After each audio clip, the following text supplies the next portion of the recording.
Okay, welcome by our Sunday evening lectures and study. And first I'd like to welcome our speaker this evening, Torra Buron. She will present the second lecture in the Blavatskyhouse serie lectures, a special moment in the Point Loma tradition to invite a speaker from outside our own organization, giving an opportunity to present Theosophy, to have intercommunication with different organizations and to learn from each other.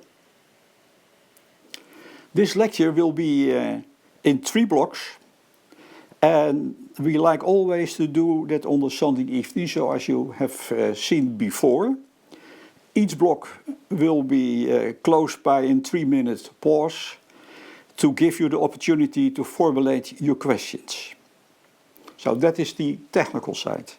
A little bit about Angela herself. She is coming from a well-known Theosophical family in Spain.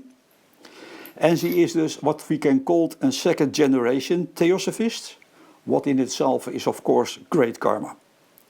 She lives in Barcelona, and she is a very well-known speaker in the Spanish community. Her lifelong, she was teaching languages and theosophy, conducted many theosophical studies over the years, and we are looking forward to give Angela the opportunity to give that special Blavatsky lecture this evening. Keep in mind that after this presentation, next Sunday, we will have a study with Angela about this presentation from this evening. So you can prepare yourself, and the requirement we have for the study next week is that you have follow this lecture or you have look up this lecture on YouTube. Angela, the floor is yours. Thank you, friends. Thank you for inviting me to speak this evening. I am honored to be able to share some thoughts with you all. As it is usual in these lectures, I am going to divide my talk in 3 parts. In the first part, I will refer to the Yugas. In the second part, we will talk about the unity of all, and in the part 3, we will talk about the compassionate mind. In the framework of the Blavatsky lectures, in the first place, I would like to make some reflections on the work that Blavatsky did at the end of the 19th century. She started, as it were, a new messianic cycle, and thus she was the messenger for the age to come. With the perspective of the time passed between then and now, it would be good to see where we stand, how far we have come since then, and also we may ask ourselves what was the purpose of the impulse given in 1875 and what we have learned from that impulse. We may ask if the learning, if any, has helped human beings to grow internally, and to what an extent we have done so. Some feel that we are in a time of uncertainty.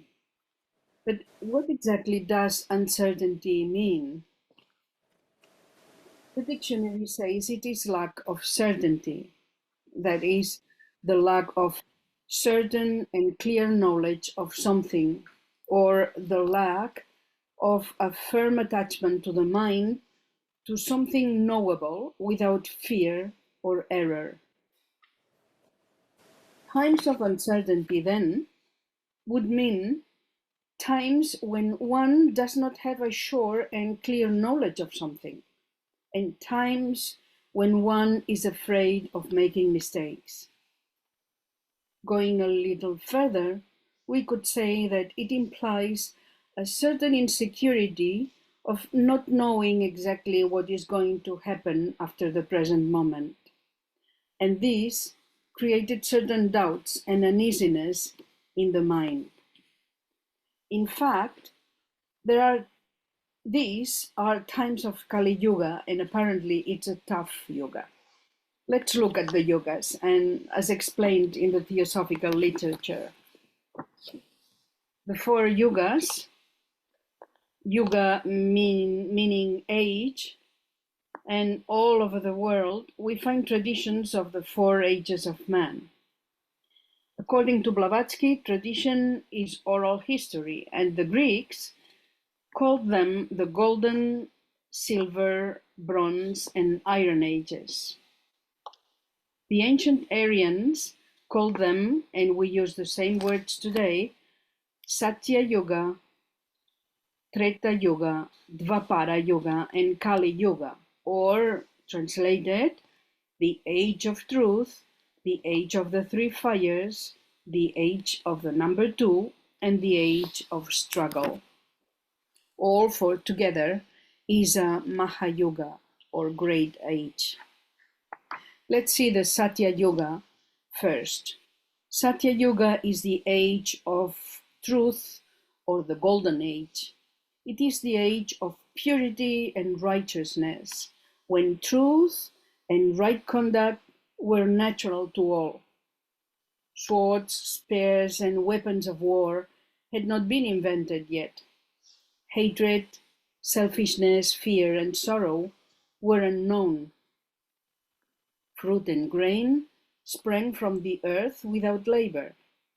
There was no winter, only a beautiful and endless spring. No man tried to do another man's duty, but kept strictly to his own. Therefore, there was justice, peace, and happiness. There was but one religion in all the earth, the religion of brotherhood. This is called also the Krita Yuga, or the age of perfect things, for Krita means finished, perfected, well-groomed, something that cannot be improved upon. And it lasted 1,728,000 years. Then let's see the Treta Yuga. Treta Yuga is the age of three fires. Treta refers to three, or a group of three. It is the age of triads. Three parts of good remained, but one part was now evil. Instead of the fire of aspiration burning in the heart, men began to light wood fires on altars and make sacrifices on them. They thought that the gods would overlook injustice when men performed ceremonies and lit fires on the altars. Winter came with its cold, men built houses, fighting and hatred came, and this period lasted 864,000 years. For the Dvapara Yuga, which is the next one, is the age of number two. The word Dvapara is the name of the face of a die that has two dots on it.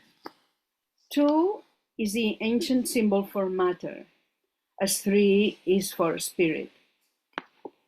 In this age, only two parts of goodness remained. Two parts were now evil. Nature became unkind, as men thought. Too hot, too cold, too many storms. Hunger and happiness came. There were many diseases. It was indeed the age of number two, material and cruel, and it was called the Silver Age. Then we come to Kali Yuga, which is the fourth one, and Kali Yuga is the age of strife and discord, for this is what Kali refers to. Legend has it that Kali, strife, was the son of Krodha, anger, and of Hinsa, hurt, and the father of Bhaya, fear, and Mrityu, death. It is called the Black Age, the Iron Age. War and hatred spread all over the earth. One by one, the shining gods departed, though from time to time they sent their messengers to speak to the people of the golden age of the past and inspire them to work for another golden age in the future. Kali Yuga is the age in which we are now living, and it began with the death of Krishna. The first part of 5,000 years ended around 1898. What is our great work then? It is to bring back the golden age, the age of truth, the age of perfect things. And it will last around 432 years. In this present age of Kali Yuga, then, all times are uncertain, and in reality we have no other times in memory to compare them. Therefore, these are the times we are meant to live and experience, whether we like it or not. We live in a very interesting age. There have not been before the opportunities that now we have, since it is the stress and the strain that open our hearts and minds. That's a paradox. The hardest, the cruelest of all the yugas is precisely the one in which the quickest advancement can be gained.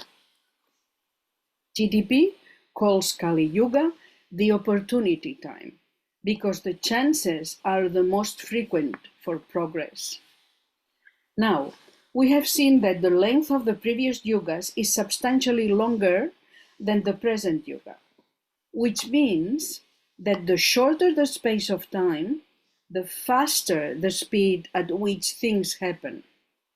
In this yuga, hard and rigid as it is, everything moves intensely and everything seems to be difficult. There is an acceleration of all things. Everything goes faster, including the action of karma. However, this is why spiritual and intellectual advance can be made most quickly. So, according to the second fundamental proposition in the secret doctrine, nothing in the universe is static, and everything is constantly changing. In our day-to-day life, the external circumstances of life are always changing. Astrology today is foreseeing imminent and inevitable changes, whether individual, social, or planetary. In this cycle, which only began a little over a century ago, the main teaching seems to be the cooperation of all living beings, since all changes influence and affect everything else because we are all interconnected. Nature laws is that all lives for all, which means that every entity, wittingly or unwittingly, helps every other entity. It means that every superior kingdom is not only a guide to the kingdom next below itself, but an enormous attraction upwards to itself upon the lower kingdom. As long as external circumstances rule our being, and as long as our inner circumstances are at the expense of those external changes, there will never be inner peace in our heart. It means that we are not centered in our true self, but live at the mercy of the vicissitudes that befall our perishable lives. These vicissitudes occur because we are still subject to the law of karma. Our past actions are causes which have generated effects, just as our present actions are causes whose effects will come in the future, in this or in later incarnations. No one is responsible for them except ourselves. It is not a punishment, but an adjustment of the disharmony created by our ignorance. This is how we learn along the evolutionary path. One might wonder if evolution is a painful process or, on the contrary, a joyful one. In one sense, it is painful because we have limitations due to the restrictions of our karma. And it is these restrictions that we have to resolve. In another sense, it is joyful because we are learning to work with new tools, new means, new powers that enable us with ever greater capacities. HPB initiated and laid the foundations for us to be able to adapt to these changes. However, no change is ever made overnight. The awakening of the mind is an ongoing process that takes a very long period of time, about 2 billion years, more or less, or so the books say. We must overcome the inertia of matter, which still has a lot of power at this stage we are at.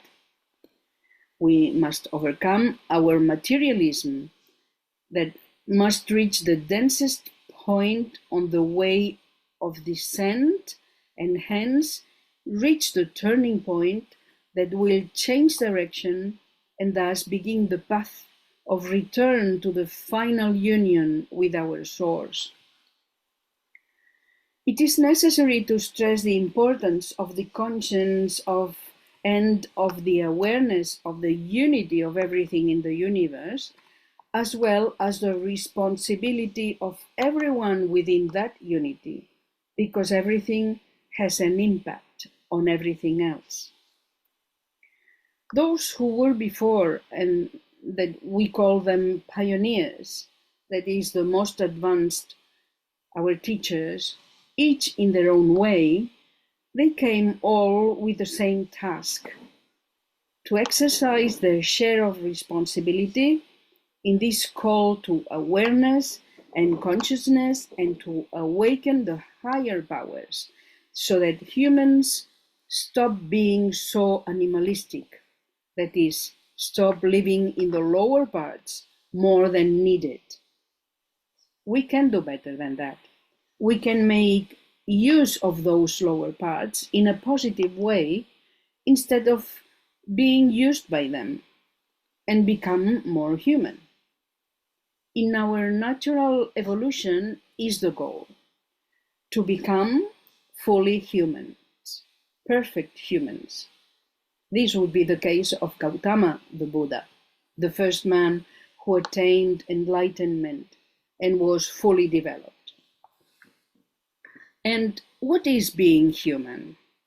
We speak here of monads, egos, souls, that is, the consciousness center within an entity, that which makes man what he is as a conscious being, as a thinker, as a feeler, one with judgment and discrimination, one who feels love, compassion, pity, sympathy, all those lovely human qualities which are truly human as well as humane, which means compassionate, qualities that constitute the dominant character in the person who wants to consider himself human. Are we really human? How much more time do we have to achieve the goal of human perfection? How far do we have to go to reach it? Evolution proceeds from within outwards. Nothing can evolve or unfold into something greater unless it had not only the power and capacity inside to do so, but had already within itself what is going to come forth. No man will manifest or bring forth into his life, into his actions, into his thoughts, what he has not awakened within himself. By the end of the 7th round, when we graduate from this stage of humanhood, those of us humans who make the grade will have attained the ideal of human perfection, of which, as Blavatsky's golden stairs summon us, we always must have a constant eye. We will eventually be the new humanity that we have to reach at once and for all, leaving behind for good the hindrance of separation, which is holding us back so much and preventing us our progress towards fulfilling our destiny as completed humans, because for the moment we are only humans in the making. But now we may ask ourselves, how much of the animal in us is still there? We do need this animal part to function in the physical world.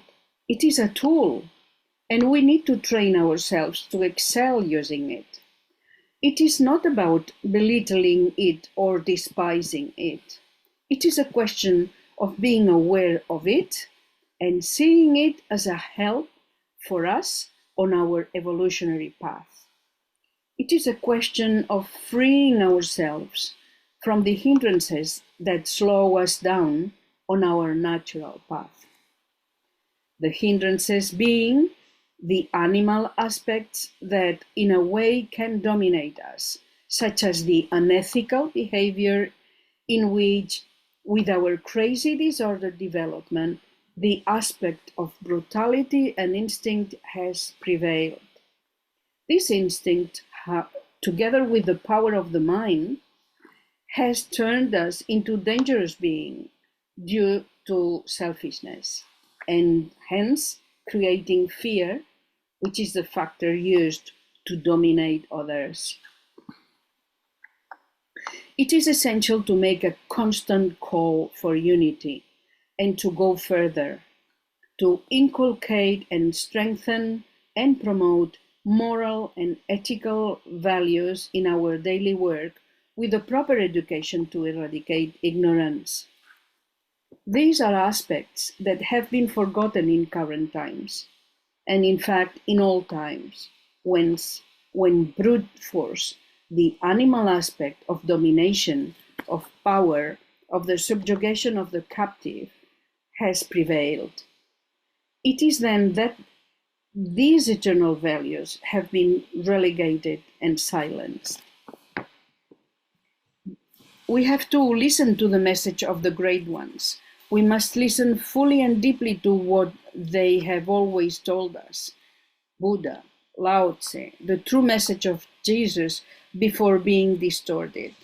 It is about living a life of compassion, becoming oneself compassion. Only through it will we attain wisdom, because we are all one, and the suffering of those who suffer is also my suffering. Much remains to be done so that the light of our beacon, the lighthouse of truth, of the Theosophical, reaches many. The Great Brotherhood has been at work on this task for eons from the inner planes. Our share of responsibility, which is in our hands, is to lend them voice and mind and will and action on this material plane so that their work may be accomplished. Whether we are aware of it or not does not matter. What matters is that we do our duty as individuals, as members of a family, of our community, of our country, on the planet. We are in this together. Each one of us have our share of responsibility which we cannot share. With a constant eye on the ideal of progress and perfection, we must never stop working.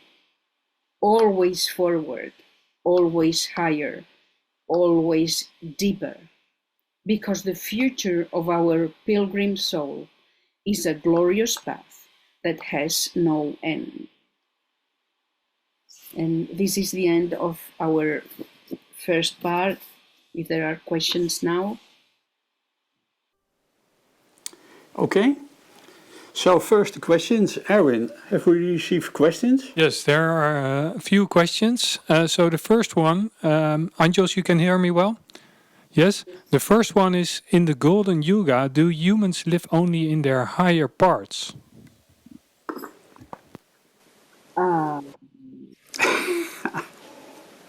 I don't remember when I was there.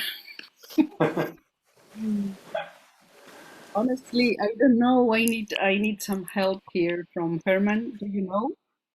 Well, if I have to answer this, I should say the following: we are for sure in harmony. Yeah, that means that we have the peace and so on. So you can say, and there it would maybe a little bit more technical. They are living in the higher part of the lower characteristics. Yeah. So we are the perfect, let's say, human being. Yeah. Thank you. Okay, another one is it wise to cooperate with the character of the prevailing times? What other thing would we do if we're not cooperating with the character of the present times? Present times are, to my view, it's my vision here. They are tough times, but this is the times we are in, and we have to deal with them. And what are we going to do? Just go against the stream, go against the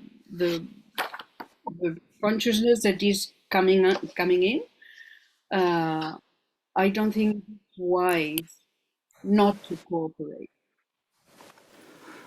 If I may add a little bit, I think you have made very clear that this time is also the time to make fast progress. So the challenge is then in this time is to be more human, yeah, living in the more higher part of being a human, so that we can make progress instead of dragging on with all the interference what we have from the lower side.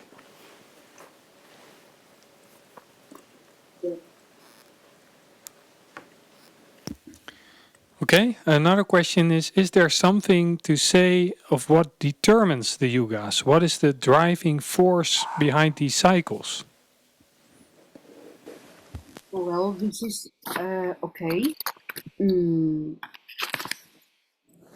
the flow of universal consciousness, of the consciousness of the universe or life, whatever you call it, there is always um, this uh, descending and then the ascending. So uh, the force is always the same. The universal consciousness is always there, manifesting, and this, to my view, these are the stages that we have to go through.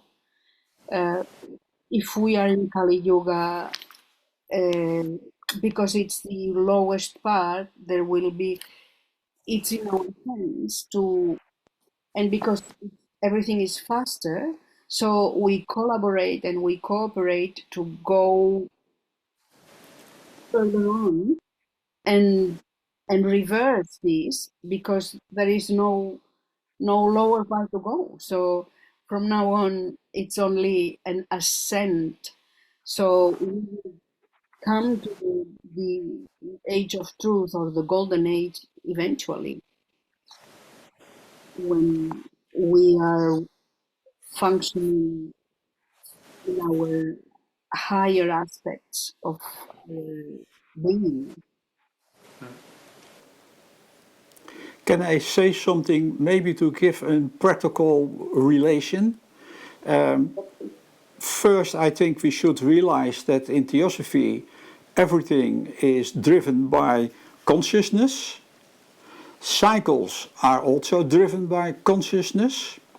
And if we observed our 24 hours, we will see that we can also divide the 24 hours in the same ratio as the Yugas.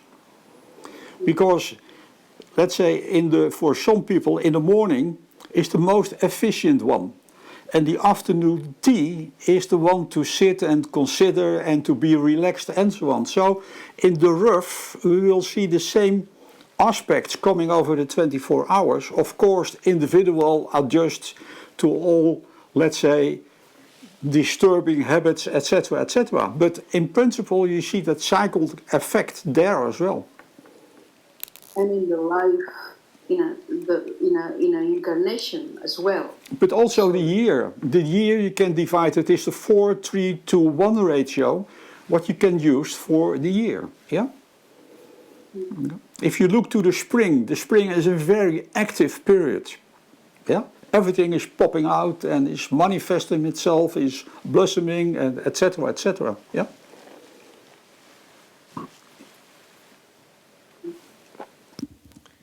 Okay, another question is, what is the function of Kali Yuga? While it seems so illogical, why do we need it? Can you elaborate on this? Can you see it, for instance, as a certain trial period?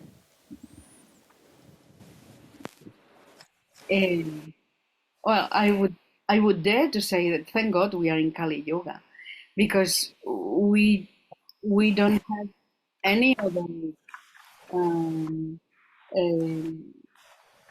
times to awake, to,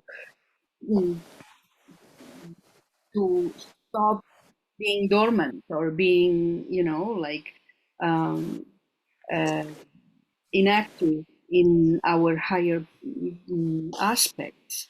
We the fact that things have been easy in the past has taken us into a dull position. So, and life is very, very clever in that, or very compassionate in that. So, once you fall asleep, it takes you so that you react and you become aware of what you have to do, or what are the things that you have to practice and awaken you. So this Kali Yuga, GBT says that it's the opportunity time. I think that I agree with him. It's like the faster it goes, the more opportunities you have to overcome all these. And why fiddle around if if you can go on and move on?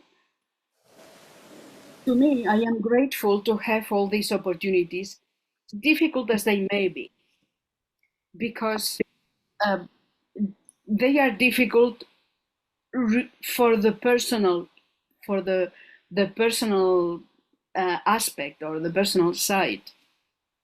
Why? Because we are entangled in this personal world that keeps us, it prevents us to be aware of other things higher. Mm-hmm. How I see it, I don't know. So, but could you say, actually, you explained that Kali Yuga is the time when cause and effect are following each other up really soon. But of course, from a karma point of view, we are the ones that created all these causes of which we are now harvesting all the effects in Kali Yuga. So actually it's our own time to learn our lessons, so to say, right? So sure. We make our own Kali Yugas in that sense. Yes, same as we make our own Kamalokas, and it's all in our hands. Okay, there's one more question coming in. How can we draw down more spiritual truth into the collective mind in a way that helps everyone as opposed to simply saturating the ego. So, shall I repeat? Yeah. Yes. So how can we draw down more spiritual truth into the collective mind in a way that helps everyone as opposed to simply saturating the ego?